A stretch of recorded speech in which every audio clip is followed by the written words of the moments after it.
Meron na akong i-share sa inyo guys regarding doon sa video natin dati. Meron kasi akong ginawang video dati. Ito siya oh. Ito yung video na ginawa ko na may pamagat. Ganito pagkuha ng hertz gamit ang multimeter. Ang sabi naman ng comment guys, hindi ko na lang papangalanan para matago yung identity niya. Sabi niya, stray phase pala, syempre 6 hertz yan. Punta ka US at Japan, meron 110 volts doon.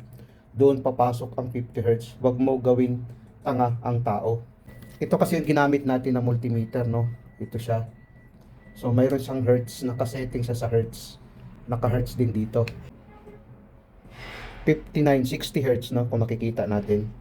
Kung i-setting naman natin sa voltage, guys, no? Kung makikita natin, mayroon siyang 405, tapos 404, tapos mayroon siyang 403. Hindi talaga accurate na 380 volts. Pero dito sa Middle East, 380 volts talaga ang ginagamit dito. Ngayon, i-try naman natin sa single phase, guys, no? At to 20 volts dito, 0 at saka 1. Nakalagay 0 at saka 1 to 20 volts. Ito yung 0 at saka 1. Supply ito guys. Step down niya transformer. Dito naman siya no. 11 to 16 to 20 volts. 11 to 16 to 20 volts.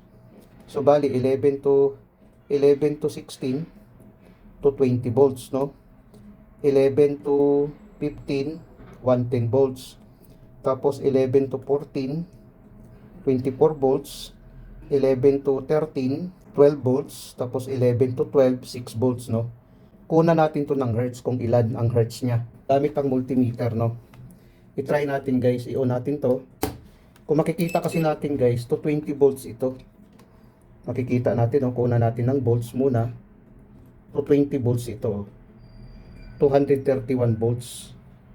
Kung makikita natin, 231 volts, no? Ngayon, i-try natin dito sa hertz. Lagay natin sa hertz, no? Ito yung hertz natin. Ito yung hertz natin, no? Nakasetting sa hertz. Kuna natin dito, guys, kung ilang hertz ba ito. Tingnan natin, no? 59.9. Ibig sabihin, pag i-round off mo yan, 60 hertz, no?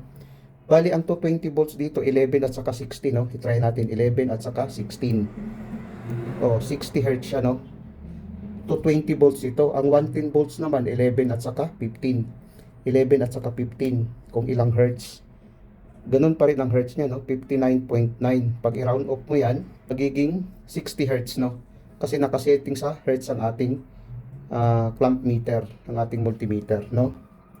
Tapos, 11 at saka 14 is 24 volts, no? 11 at saka 14 is 24 volts. Kung makikita natin, 60 hertz pa rin, no? Pag i-round off natin yan, 60 hertz pa rin. Kung makikita natin, no, 60 hertz pa rin yan. Ano ito guys, 11 at saka 14 ay 24 volts, no? 11 at saka 12 ay 6 volts. I-try natin ang 6 volts kung 60 hertz pa rin ba. I-try natin. Ayan. Kung makikita natin, 60 hertz pa rin guys.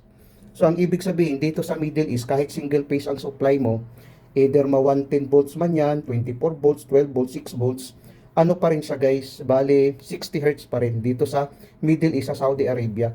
Ang gamit dito na cycle of current ay 60 hertz. So yun lang guys, paglilinaw ko lang para at least mayroon ding idea ang mga baguhan. Maraming salamat sa inyo guys.